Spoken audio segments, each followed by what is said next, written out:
মধ্যে ওরা দিয়েছে। সো এটা হচ্ছে স্লিভসের পার্টটা এক কালারের মধ্যে, স্লিভসে হচ্ছে সুন্দর প্যানেলটা বসবে, আরও সুন্দর সুন্দর কিছু প্যানেল আছে।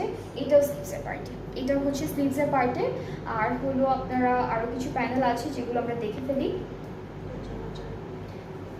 দামানের চারিদিকে, এটা দামানের চারিদিকে বসিয়েছে। এরপরে আচ্ছা, এগুলো হচ্ছে আমাদের স্লিভসে দামানে সব জায়গায় হচ্ছে এটা নেকে দিয়েছে। আর আমরা এই ড্রেসটার সাথে এক কালারের একটা প্রিন্টেড সিল্কের দুপাট্টা পাচ্ছি, একটা সুন্দর প্রিন্টেড সিল্কের দুপাট্টা পাচ্ছি, এরকম red and brown check check. আর সাথে হলো শিফন দুপাট্টা থাকবে, এই ড্রেসটার সাথে হলো প্রিন্টেড শিফন দুপাট্টা দিয়েছে, সুন্দর একটা দুপাট্টা। এটা হচ্ছে আমাদের দুপাট্টা। ট্রাউজারটা দেখাই, ট্রাউজারটা হচ্ছে পুরোটা এমব্রয়ডারি করা, ট্রাউজারটা হচ্ছে ফুল এমব্রয়ডারি করা। সো এটা হচ্ছে আমাদের ট্রাউজার, খুব সুন্দর। অ্যান্ড এই ড্রেসটার প্রাইসটা হচ্ছে